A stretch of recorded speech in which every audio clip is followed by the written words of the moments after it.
Hi, I'm Laura, and this is my questionnaire for the Socionics archetype type identification. So I'm a little bit nervous because I'm a lot better talking to people face to face. I do struggle with things like this and like talking on the phone as well. So like I work in mental health. And before the pandemic, I was always talking to people face to face, and I found that really, really easy, and I enjoy it.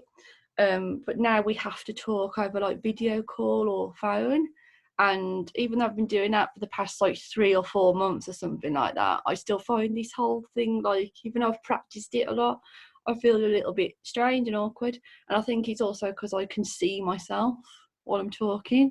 Which is weird. I like to be able to look at somebody else's face and, you know, their body language, their facial expressions and stuff like that. If you couldn't tell, I'm from the UK. I'm from an area of England called the Midlands. So that's like near Birmingham. I'm a mom to a 1-year-old little girl called Imogen, but I always call her Imi. To the point where I don't think she'd ever answer to Imogen now. I'm married, and yeah, I think that might be enough of an introduction. So I haven't really looked through these questions very much because I didn't want to like rehearse my response, because I'm not very good with things like that. I'm better at like kind of just doing something. Yeah, because part of my job is like I run courses and things like that. And if I rehearse what I want to say and what I want to teach too much, I get a bit like anxious. Whereas sometimes if like I just kind of have an idea of what I want to say and I just go straight into it and I feed off other people, I find that a lot easier. So I'm hoping that will happen, even though I'm not talking to anyone right now. I'm talking to my huge face on a screen. So give the definition of the following terms. Order. I don't know why I said it like a judge then, like order. So I suppose order for me is everything sort of making sense for me. I think of order as in like the order of like in my environment, like my home being tidy. I'm very tidy, and I like things to look a certain way. I'm really into like clothes and fashion and things like that. I like things to look a certain way, which is why I've got like a blue headband and blue earrings. Like I was frantically looking for my blue earrings before I got ready, because like I like that sort of order. I like things to be a certain way. Yeah, things making sense in my head and things just like kind of making sense in general. Freedom, I think that means different things to different people. So for me, that's like being allowed to sort of be myself, do my own thing without judgment. Being allowed to like explore things even if they don't work out, you know, having that freedom to mess up and make mistakes, and it's okay. Like, you know, I'm still going to be viewed as the same person as I was before. I'm kind of not being told what to do all the time and having lots and lots of rules that make no sense, that seem to just be for the sake of somebody saying, oh, because I said so, these are the rules I've sort of made up. God, I wouldn't say I was particularly religious. I don't think I'm religious at all, actually. I don't think I believe. I don't think I do. I'm open to it, so I'm probably like agnostic or something. But God, I think it might, in terms of how I feel, because sometimes like I still think about stuff like that, especially in difficult times. That there's something higher than us, there's something else out there, and like a reason for things happening. But I think that's more just me wanting comfort, and something to make sense, because I really care about things making sense to me. I think it's an attempt to make sense of like quite a difficult situation. Human being, I guess everybody's a human being. I don't know, that's a hard one to explain. I'm going to struggle with that one, sorry. So I'll move on. Morality. I I'd say when I think of morality, I think in terms of what's right and what's wrong, but not so much in black and white terms. It's more like I've just noticed this wall's really dirty because my cat climbs up it. Ignore the dirty wall. So, ignore the paw prints. So morality, I think it's more like if somebody intends to do the right thing, what their intentions are, because sometimes like we can have good morals and things, but things don't work out the way we intended, or we might still do the wrong thing. But like I think it's more about intentions. Like even if you do the wrong thing, you're sorry and you're committed to taking accountability and like try not to do that thing again. Betrayal, I probably think of that in terms of I was going to say I think of it in terms of being betrayed, but that's not really a good way of defining it. Somebody being like disloyal and doing something that goes against your wishes and often your best interests as well. Somebody like kind of not seeing you as a person in your own right, a person with agency and like your own opinions and your own thoughts and your own wishes and your own preferences, and just kind of goes against that.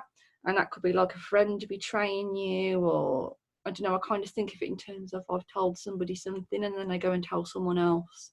That's the first thing that comes to my mind, because for me to confide in somebody, I've kind of thought I could trust you and that, you know, you're not going to go around and tell everybody.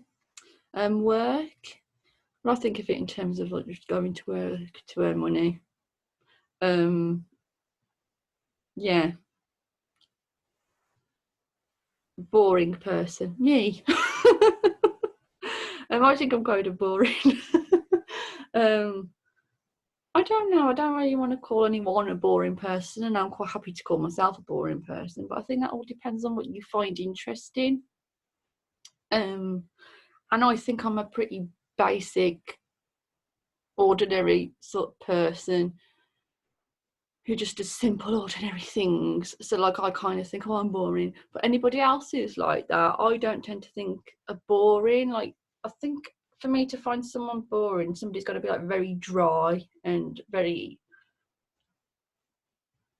like not very reactive or responsive to me. And then it's like, okay, I don't know what to say, I don't know what to do, I can't read you. But even then I probably wouldn't say boring. I think I would say like, oh, I'm just uncomfortable around that person. So describe any event you remember well: a trip or vacation, concert, meeting with friends. I'm regretting not preparing for this because an event I remember well.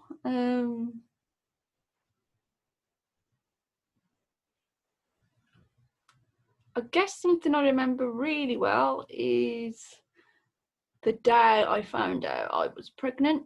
Because like I wanted a baby for so long, and like every month I thought, oh, I'm pregnant, but really I was just fat and emotional. But then like this time I was fat and emotional but also pregnant. So yeah, and I was like so happy, and I took about 5 tests because I just wanted to make sure that I was definitely pregnant, even though I think I knew I was, because this time I felt very different. It wasn't me just reading too much into symptoms that you get every month. But yeah, I knew I was pregnant, but then I'd take tests and like I have to take another one, and all different brands of like different tests. I remember running in to see to my husband, was like, I've got 5 tests and they're all positive, and I was so happy. And then like because I was so happy, I got one of the tests and I kissed it. I was like, oh, it's my baby. And then my husband was like, you've pissed on that stick and you've just kissed it. And I was just so happy, like it's okay. So like I remember that really, really well, because like it was a really happy moment. And also I kissed a piss stick, because that's just classic Laura for you. I do stupid things. What events of the modern world disturb you most? Why? And what do you think can be done to fix the situation? Well, currently what's disturbing me the most is, I'm probably making a big generalisation here, but I think I'll be careful how I word it, but I'm quite emotional about it. So it might come across like I'm saying everybody does this and I'm really angry. I feel like in my country anyway, I don't know how it is anywhere else apart from the things like I read about other places. But over here, I feel like people are being super inconsiderate that there's a pandemic. And although you might be okay, other people might not be. Like, you don't know if you don't wear a mask or if you're not obeying social distancing or you're going out even though you have symptoms or whatever, that person you're being like too close to or something could be immunocompromised, could have family members that are immunocompromised. And like, people are just like generally really scared, and like we all want to go back to normal. I really would like to go back to normal, but we can't. So it's like, it's not just about your health, it's public health, it's everybody's health.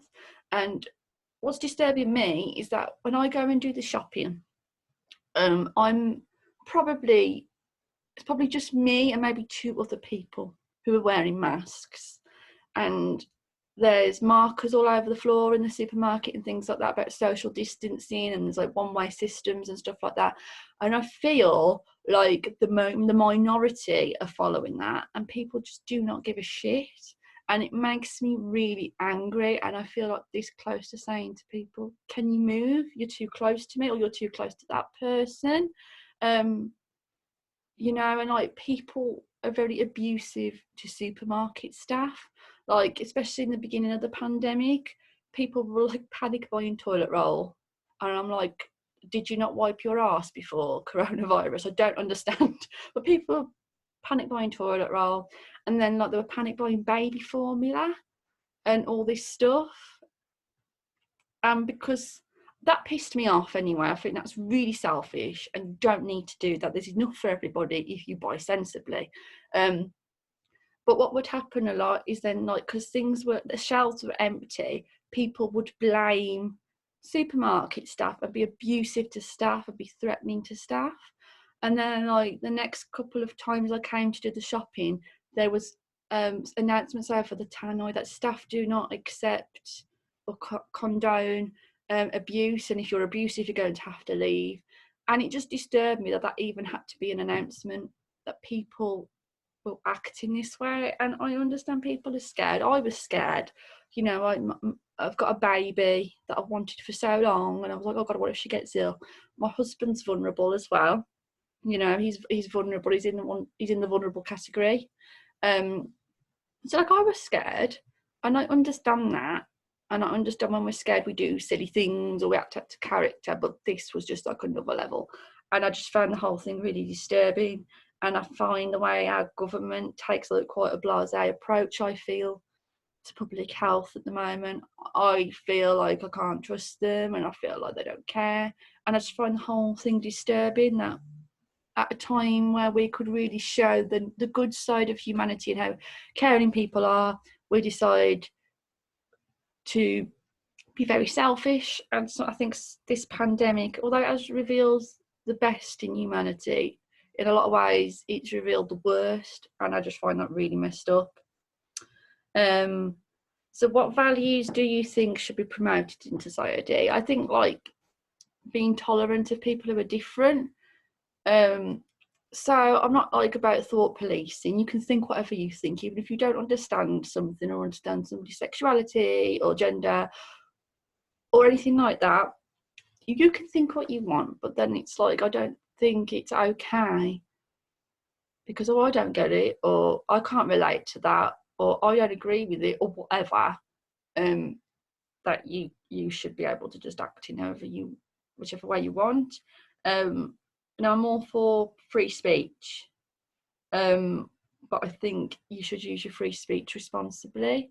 You know, it's a privilege. Like in some places in the world, you don't get to say whatever you want without the government intervening and stuff like that. So it's like, we can say whatever we want, so why not use your free speech to do good and make a difference and choose to say stuff that, I'm not saying you got to say positive things all the time, but if you're going to be critical, it's got to be constructive and add something, not just, oh, I hate this group of people, and not just shouting slurs or something like that. So I think you know, equality and tolerance are a big thing for me. I think everybody should be included in society. You know, I know there's exceptions, like obviously not saying it's include murderers, because like that's stupid. But I mean, like, just because somebody's different but they're not hurting anyone, they're just different to you, they deserve to participate in society as fully as you do, you know, as fully as like the majority groups of people do. I think putting other people before yourself, obviously not in a healthy way, you need boundaries, and you know, you can't constantly put people before yourself all the time. Sometimes you need to put yourself first, that's healthy. But I think especially with this pandemic, I wish we had more values around it's celebrated and seen as strong, you know, seen as a sign of strength, and you know, to put other people first. Or sometimes I think it's seen as a bit of a weakness or something to laugh at. Oh, that person's too nice, or you know, it's seen as stronger to be kind of just plowing in there and just like doing things for you and putting yourself first. And I don't really like that very much.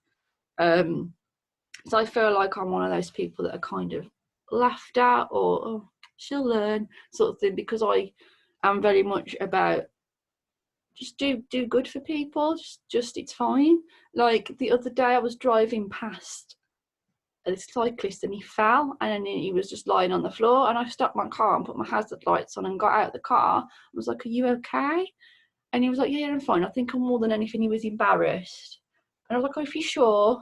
I says, but like, let me know, I'll help you. And he was fine. I think he was very embarrassed, but he wasn't injured or anything. And then like a couple of cars had to stop behind me because I was blocking the road, and they were like really annoyed, and one was just going at me like, you idiot. And I just feel like that's like the general attitude sometimes, that it isn't promoted in society to just do good, even if it doesn't benefit you, even if, you know, you have stopped to help somebody that didn't need help, was pointless or something. It doesn't matter.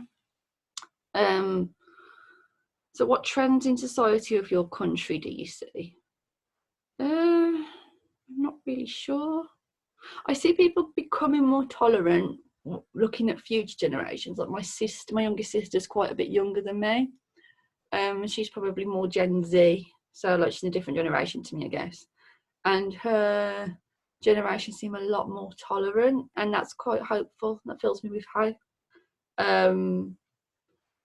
But apart from that, I'm not really sure about trends. I'm not very good at that. Sorry. So how do you feel about the fact that borders of various states continue changing in the modern world through wars and revolutions? Are these methods justified in your opinion? I'll be honest, this question isn't specific enough for me. So like if like you said a certain place, and is that justified? And I feel like I would be more confident in answering. It depends. I think that depends. It's not a black and white situation, I guess. I think in some situations you do need to create some sort of, I say ruckus, that's a very British word. You need to create some sort of ruckus to create change. I see it especially when people, this isn't quite answering the question, sorry, but when people are very critical of the way people are protesting.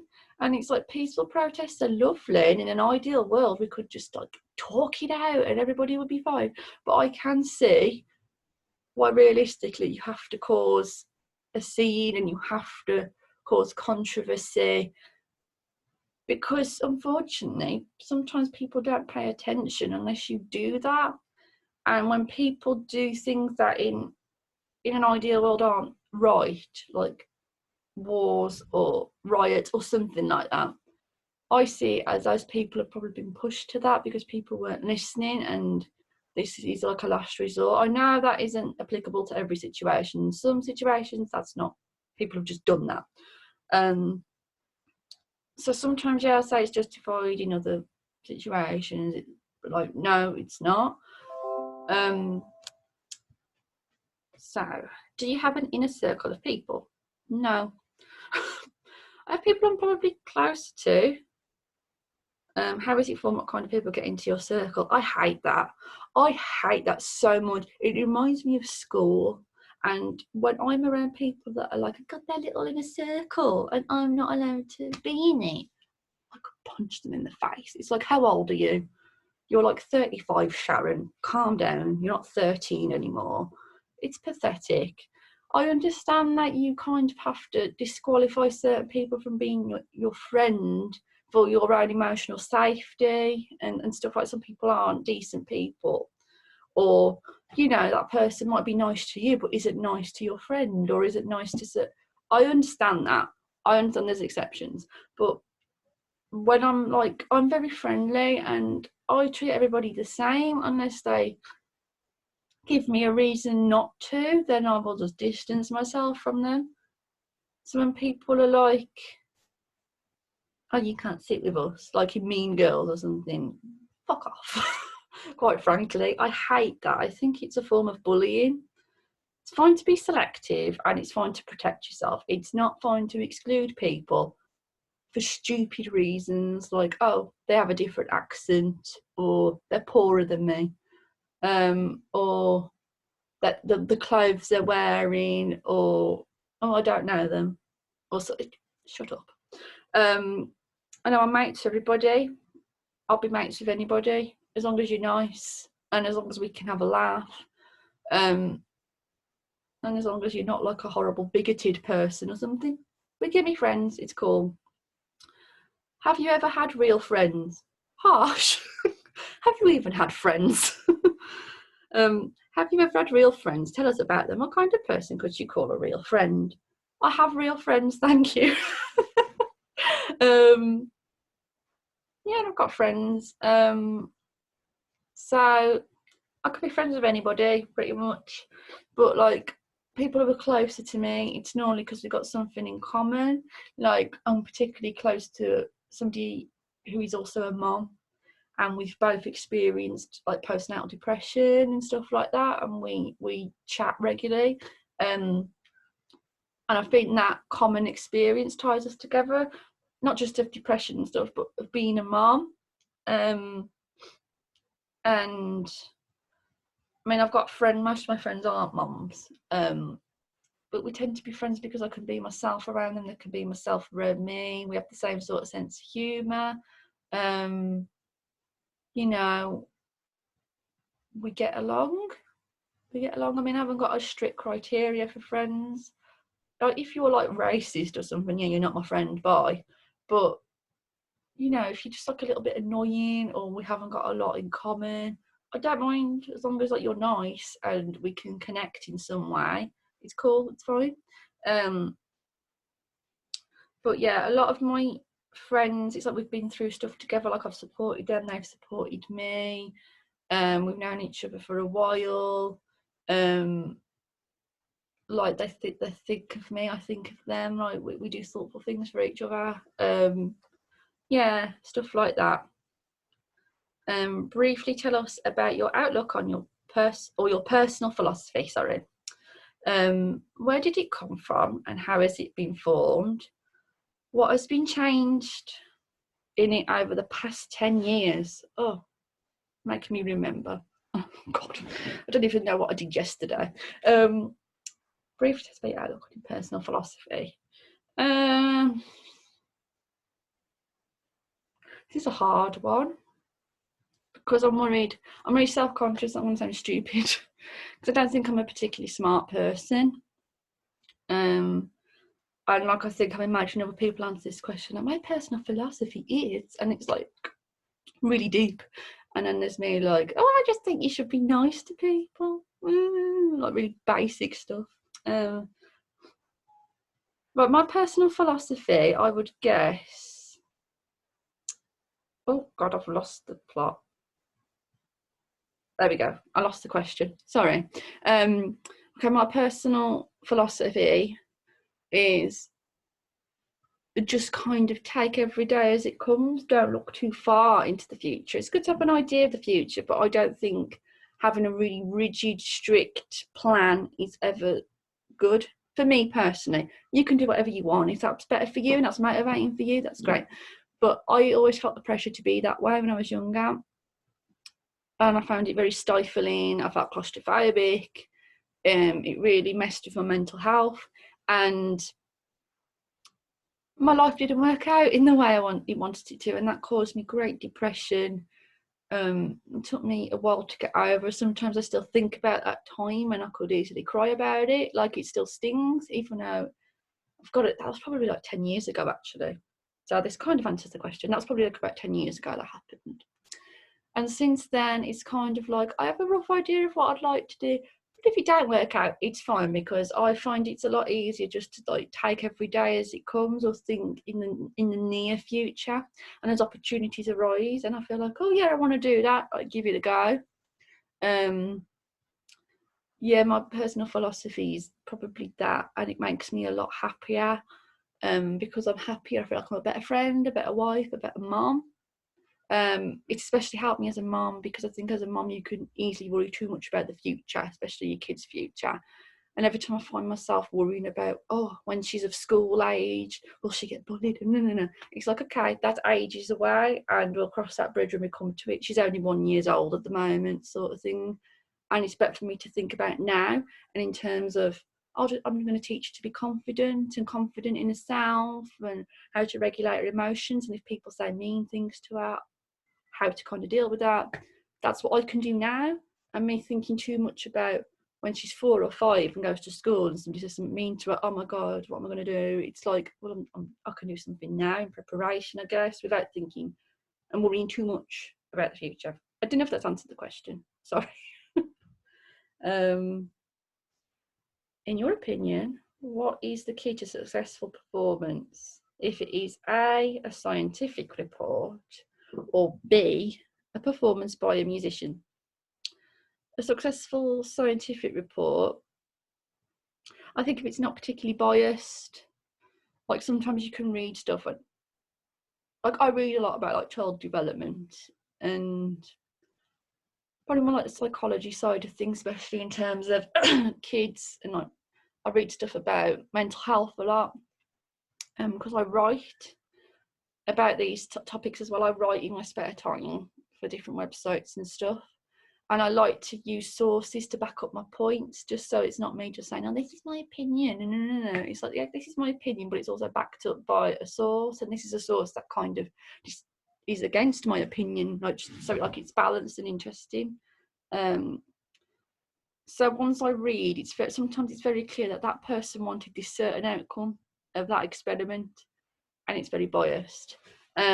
Something that isn't too biased, that is fair, and even if like it disproved their hypothesis or something, like it was fair, and obviously something that you can take something from and learn. Like there's certain things that I've read and it's like, oh God, that's really made me think of something in a different way. Like I was reading about post-traumatic growth. Excuse me. Sorry, I'm a classy lady. There we go. Sorry, I got lost in my burps and I forgot what I was saying. Okay, that was it. I was reading about post-traumatic growth. So like the general sort of stereotype of people who've been through trauma is that they've lost something, they're lacking something, they're less of the person they were. So post-traumatic growth and studies kind of into that have found that people who've been through traumas, actually they grow from that in a lot of ways and possess a lot of qualities that people who haven't been through traumas don't have. So like they're often a lot better in relationships, make better friends, are a lot more empathetic and things like that. And reading that made me really think about myself differently and really helped the way I view myself and how I view patients I work with as well. Because like sometimes when people have been through stuff, you can look at them in terms of what isn't there and what needs fixing and what's ill, and I've got illness sort of medical model sort of thing. So that's a particular thing I liked reading about, like something that teaches you something, makes you think of something in a different way. In terms of a performance by a musician, I mean, like it's nice when like the music's good and they're very good and they're in tune and stuff. But my favourite sort of thing, like I went to see a band called Ninja Sex Party, which is like a comedy sort of band, if you hadn't guessed from their name. and like they've had a really good life in terms of like their actual skill. But what I loved the most was that it was just so funny, and like the atmosphere they created was one of complete acceptance, because they were saying ladies and gentlemen and anyone else in between, and like because like I think their audience is kind of a lot of people who are like queer as well and might not identify as part of the gender binary, and so like it was just like a real atmosphere of inclusion, and it was a lot about body positivity. Like it doesn't matter what you look like, you know you belong here, and you don't have to be self-conscious and things like that. And I'm a very self-conscious person, and I found I completely forgot about that, and I was dancing and I was so happy, even though I'm quite socially anxious, and being in a concert full of people, like I could never do that before. That was the first time I actually went into the middle. Like other concerts I've stood at the back, and I've been like, oh, I don't want to be in the crowd. I actually went in the crowd, and because that was like the atmosphere they created, and that was like, it was amazing. I could talk about it for ages. I'll stop now, but like it was absolutely amazing. So what skills or qualities have you been brought up with by your parents?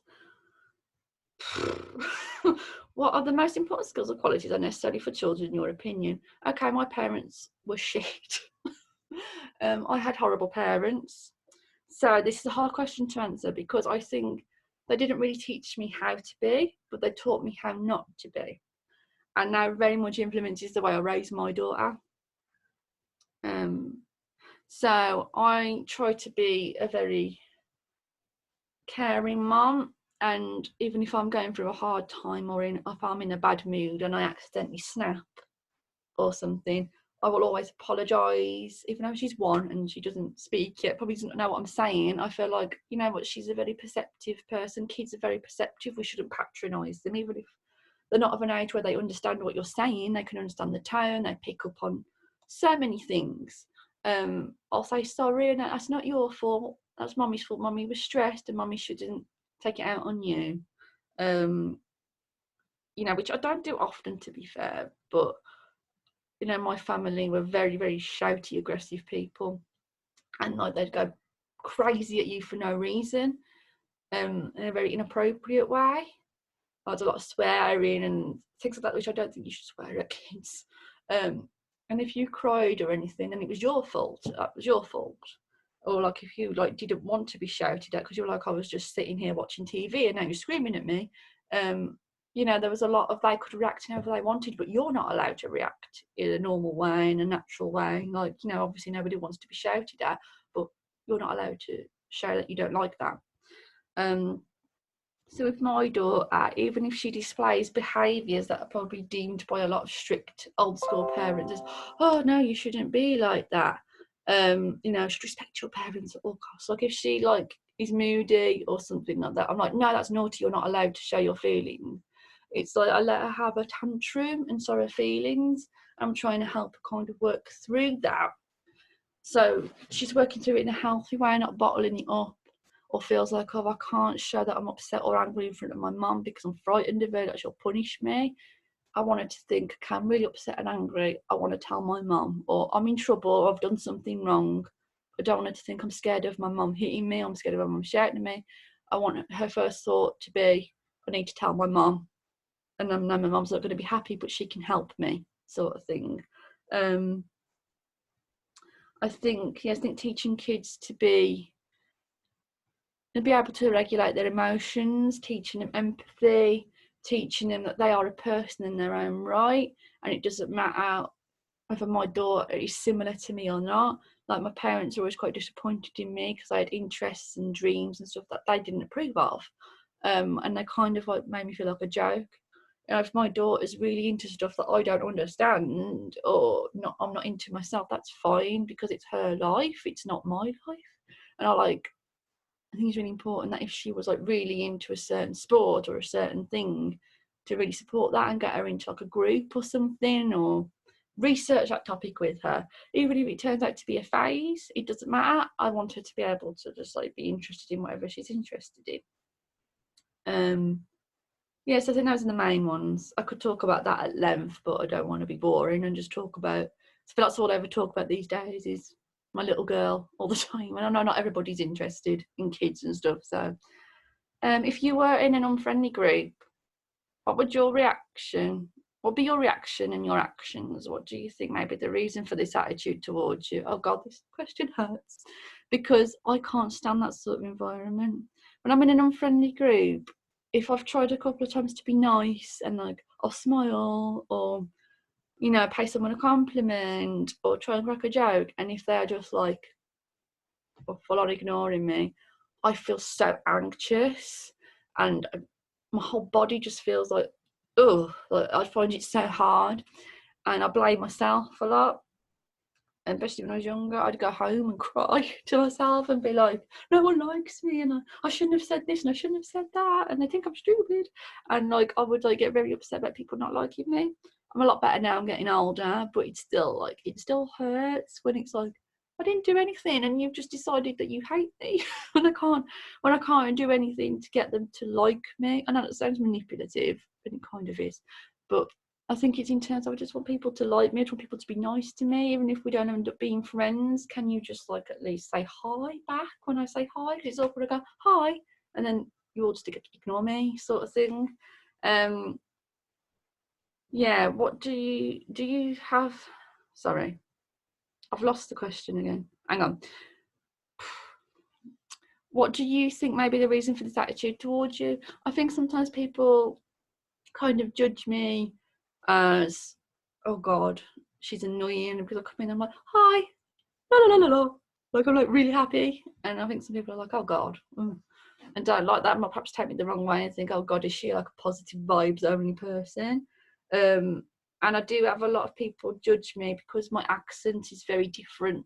Where I live now, I have a very different accent, and there's a lot of negative stereotypes of people with my accent and like the town where I was born, because like it's a town with like really high crime rates and stuff like that. So now I come in with my very strong accent and people are a little bit distrustful, and sometimes it's a bit of snobbery because where I'm from is quite a poor area and where I live now is quite a middle class area, and I suppose they're a bit like, oh, you know, I'm quite different in that way, and the way I talk and stuff like that. Sometimes I think it's those reasons. How do you define whether a person is close to you or not? In what cases do you stop communicating with a person you considered close? Somebody's closer to me is probably somebody I would choose to spend more time with. I've told them more things, and like my husband is my closest friend. Like he's not just my husband, he's my friend, and he's so close because I show my negative emotions around him as well. Like I feel the pressure to be positive a lot and pretend I'm not upset by things, and you know, even if I'm not feeling great, I'll paint on a smile and I won't tell anyone. Whereas like my husband, I'll say like I'm having a bad day, or somebody's really upset me today, or I don't like that person because of this, and like I feel like I can say those sorts of things. If I stop communicating with a person who's considered close, it's because I've given them loads of chances and they're not changing, and it's for the sake of my well-being. It's like I did mention my parents earlier. I don't talk to my parents. I'm completely estranged from my parents, and a lot of people judge me for that. But that was through like about 20 years of trying with them, trying and trying again. And they just wouldn't be good people, and they kept hurting me. And kind of what stops me as well from communicating with a person that I used to be close to is if they would hurt the people around me. And like I don't trust my parents not to be cruel to my daughter. So that's another factor as well. You know, whether the people around me are safe from that person as well. Tell us about 1 to 3 famous or outstanding people you like. You can cite modern historical figures or fictional characters. Explain your choice. Do you have anything in common with these people? Okay, well, like the person I really look up to is Audrey Hepburn. Not just for like the fashion aspect, so I love that she looked different to other stars of her time. Like she wasn't curvy or anything like that. you know, and she got criticised for being very skinny and not looking like other actresses. Like, I love her for that, and I love her films, but I love her also because she was such a lovely person and very nurturing, and dedicated a lot of her later life to UNICEF and helping children, because she was a child in the war, and UNICEF helped her at that time, and then like she wanted to give back. Yeah, she just seemed like just like a great person. I'm trying to think of somebody else. I don't know if people will know this unless you live in the UK. I like Stacey Solomon, and she's like a television personality in the UK, and she does a lot about mental health and being a mom. And I follow her on Instagram and things like that. And I just think she is such a good example to women and to everybody in general, because like she had her baby just before I had my baby, and she posed with him.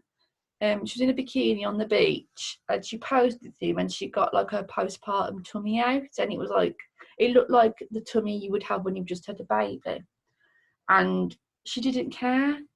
And I thought it was just such a good example. Like, you don't, your priority when you've had a baby doesn't have to be being thin again. You know, you can just enjoy your time with your baby and wear what you want without feeling like, oh, I must cover up. And like, she talks candidly about her mental health and things like that, and she's just like a really relatable, lovely person. So I really like her. And there's somebody called Megan Crab, which is another person in the UK, and she's like a body positive influencer. I follow her on Instagram a lot. So she was anorexic when she was younger, and now she's like quite a curvy person, probably classed as being a little bit overweight. Like, she's got quite a similar body type to mine, whereas like, probably look at me or her and not think we're obese, but we've got like wobbly bits and carry our weight in different parts of our bodies in a way that society probably would deem as unacceptable and think we should be ashamed and cover up and stuff. But she wears whatever she wants, she dyes her hair really bright colours and things like that, and it just really inspires me, that because like I've had similar issues to her with my body and things, and like I was very, very thin as a teenager and thought that would make me happy, and now I'm not, especially after having a baby. And I look at her, and she purposely wears really bright colours and wears what she wants and has a tummy out and things like that with no shame at all, and it's like, that's something like I want to do. Oh, sorry, the light's shining, that's probably a little bit annoying, sorry. Yeah, I find her really, really inspiring and positive. So I really like her. If you were the mayor of your city, what would you do first in this position? What changes would you make to the city? Okay, where we live, we don't have a lot of funding for stuff, even though it's quite a middle class area. So I'd like put more things on in our community. It's like, I don't live in a city, I live in a town. So I'm not really, if I was like in charge or something, there's not a lot of things that bring our community together, like to go to somewhere, you have to go to another town for stuff. So like, I put on more community groups, especially like for vulnerable people who are lonely. We have quite a big elderly population who are retired here, and that they can be quite lonely. And I'd want to put on like lots of things like that, have a lot of funding for things like that. I think what we're missing is a lot of resources where we live. And I just think it would be nice if there's more stuff like that, because when they have put stuff on in the past, like that before the pandemic, I was going to this support group for mums with postnatal depression. It was fantastic, and it really brought a lot of people together. So I've seen how positive that can be. But then there's like an issue with the funding there as well, so it's unclear whether that will come back when this pandemic's over or whatever happens. So if like I was the mayor or somebody of influence, I'd probably do something like that. Tell us about the country in which you would like to live. Explain your choice. What do you like and dislike in your country of residence? I don't really know where else I'd like to live, because I've never been anywhere apart from here. only ever travelled within my own country, so I'm not really sure where I'd like to live. I would like to travel, obviously, when this pandemic's over, because I've never done that, and I would quite like my daughter to see the world as well. I'm not sure where I'd go though, so I've never been anywhere. What do you like and dislike in your country of residence? I don't particularly like where I live, if I'm honest. I don't particularly like my culture.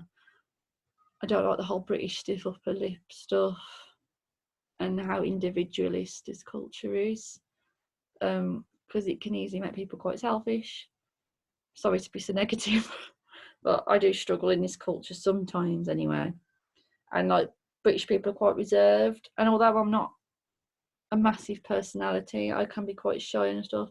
I wouldn't say I was the most reserved person. I'm very loving, very expressive, very friendly, and sometimes I don't feel like I fit in, or I'm seen as odd for being that way. Okay, so this part is about pictures. I don't know if you can, I'm being such a boomer. So like, I will show the pictures on my mobile telephone, so you can see. So I need to say what I see in the picture and what in my opinion is the main idea of the author, or the painter, I guess. So that one, it's very pretty. I like the flowers in her hair, they're very pretty. The colours are very muted, and she looks very sad. To me anyway, I think she looks quite sad in her eyes. So I don't know if the choices of colour are quite muted and light and not very vibrant because of the way she's feeling. Picture 2, oh gosh. Looks like a regular Friday night before the pandemic if you went down the pub. And people are fighting. I guess I can't really see on my phone. And is there a boat in the sky? I don't know. I don't know what the hell that person was on who painted that. They weren't happy. Someone pissed them off, clearly. Oh shit, someone's dead in it. I don't know. And this one, just a couple of lads ladding about. They look like they're just having a chat. I don't know whether, like, because there's guns and stuff, and they've been hunting. I don't know if it's just like showing people. I don't know. I'm not a very deep person. I'm sorry. Don't know what that means. There we go. Oh shit, me. Some 2 people on a bench suspended by aeroplane wings. That's just stupid. There's other ways to get your kicks. I don't know. That represents like freedom or something. That one's quite nice. That one's like ships in a storm. That could represent something emotional. Normally I look for the emotional reason for something, but I don't know.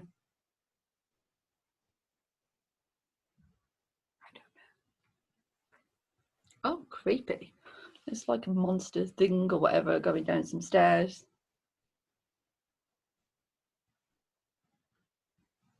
I don't know what that one was. I don't know what the hell that is.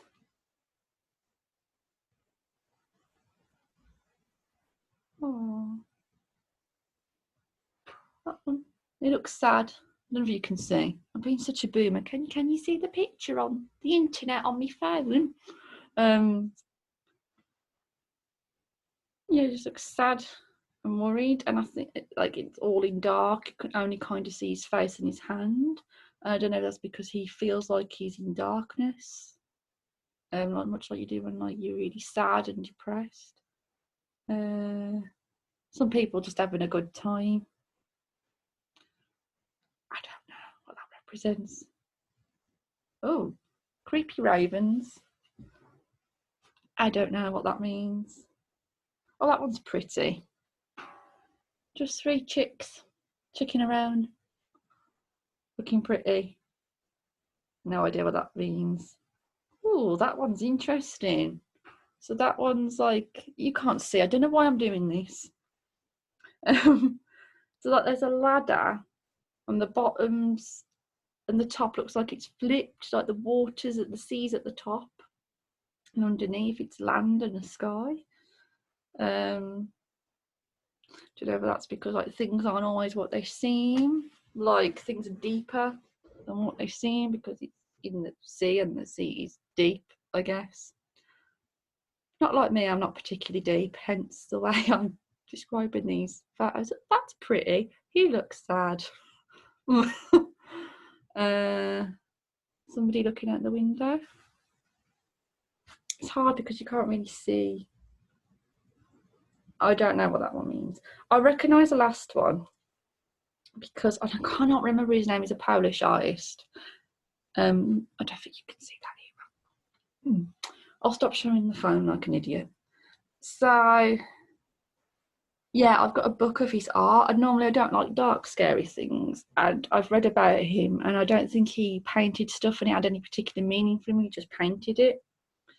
But I kind of came upon him when I was like depressed, and the way he paints stuff and the things, the surrealist style he's got kind of reminded me of depression and how depression feels.